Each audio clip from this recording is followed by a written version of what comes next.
Hello viewers and welcome back to Ben's Gluten Free Kitchen. So today I'm going to show you chickpea chips.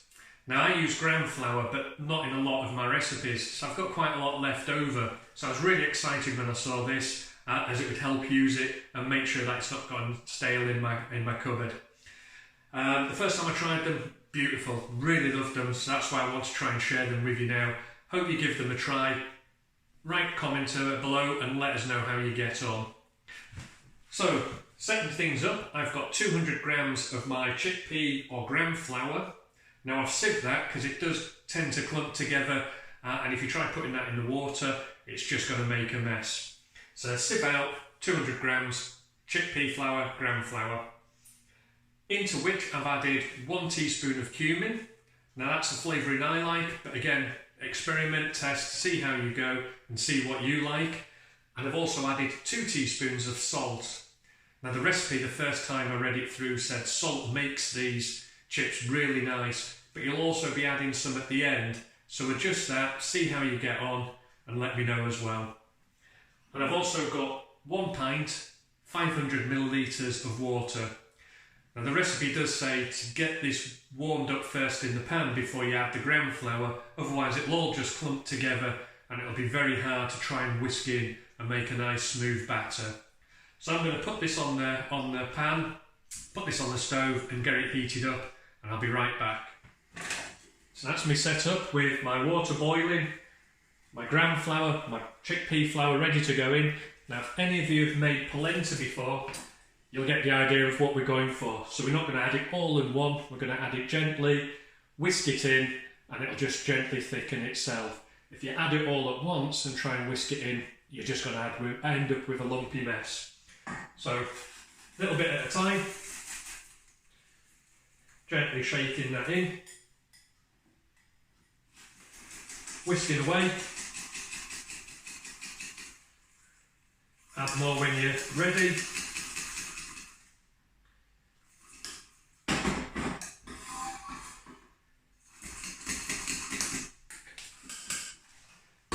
And then we're just going to gently cook this, whisk it away, just till the flour is cooked in to all the water. So that's just going to take a couple of minutes and I'll be right back. Just as a quick shot, that's what we're looking for. As I say, if you've made polenta before, you're just looking for that nice firm consistency. Again, we don't want it too wet, too loose. We're going to pour this into a mould, leave it to cool, pop it in the fridge, and then we're ready to cut it up into chip-sized pieces, ready to deep fry later on. And that's what. So just using a spatula, I've taken the mixture out of my pan, put it into a lined tray just to help set. Now this does go firm very, very quickly, and if you find that's happening when you're trying to get out the pan and smooth it into the corners, just get a teaspoon or a dessert spoon, wet the back of it, and that'll help push it into the corners. Now I'm just going to leave this to cool down, probably around about 20-30 minutes, then I'm going to pop it in the fridge and that'll be ready tonight. I'll just take it out, cut it up and be ready to deep fry. So I'll see you back in a few moments. So that's the chickpea mix firmed up, chilled down. Just going to take it out of the tub, off the greaseproof paper and just get ready to cut those up. Now the one thing I like about making homemade chips is the ability to ruffle them just as you do with roast potatoes. You get more of a crunch on the outside. So what I'm going to do is just cut some thin chips from the edge. They're going to be my treat, just to square everything off. And then I'm going to cut these into chip-sized portions. And there we go, finished cutting. I've got my rough off-cuts, the edges, which are my treats. But I'm just going to put those into the fat first and that'll help me see how long it takes to cook and whether the fat's hot enough. And I've got the rest of the chips in 2 portions which I'll put into the fat. Now I've just got that gently heating on the stove. Once it's ready and at temperature, I'll put those in. When I'm deep frying, I normally say get a big pan and fill no more than half full, but because these chickpea chips have a lot of water in them, I'll probably say don't fill more than 1/3.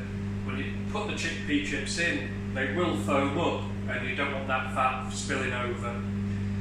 So again, when you know you've got your fat hot, what you need to do is drop a couple of your offcuts in, and again just see how long it takes to cook. You probably need around about 1 to 2 minutes for a batch of chips. One thing to remember is that as you put the chips in, these will be cold, your fat will be hot, so it will be taking some of the temperature out as well. So just give it a couple of minutes between batches just to allow the temperature to come back up. Now another hint I always give as well is to make sure everything's cut into even sizes so they cook evenly. Now a few of my chips are larger and a few of my chips are just smaller. That's because I want these to cook faster at the end. I just want my chips to be hot rather than waiting for them to cook evenly. So one thing I have to hand as well is a plate with some kitchen roll on it as well, just to help soak up the fat. As I think these are cooking,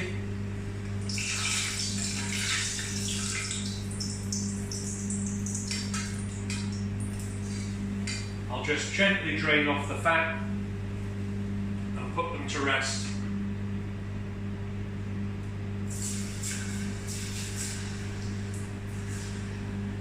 And then just pop in my next batch.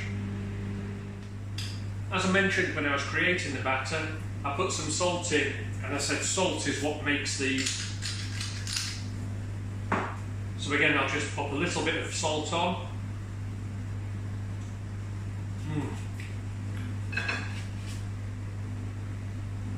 Give those hot chips a taste, and just make sure they're crispy enough. If I feel they're a bit soft, I'll give my batch a little bit longer. If I feel they're a bit too crispy, I'll take them out a little bit earlier. But those are just perfect. So that's my second sample batch out. And as I say, the reason that I do these is to help make sure the fat's up to temperature, and then when I'm cooking my main batch, that they will cook through. The other reason is that because these will take 1.5 minutes, maybe 2 minutes to cook, I can't resist them, so these will help keep me tidied over. So again, one thing I've done as well is just turn the temperature up 1 notch, just to help compensate for the lower temperature as these go in, and make sure that I'm not waiting for the fat to heat up as well.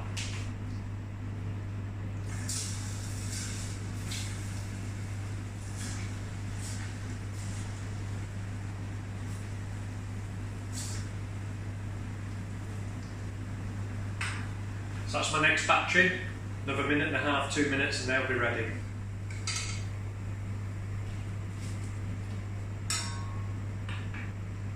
So that's both batches cooked. The smaller ones definitely more crispier than the bigger ones. Again, it all depends on what you like.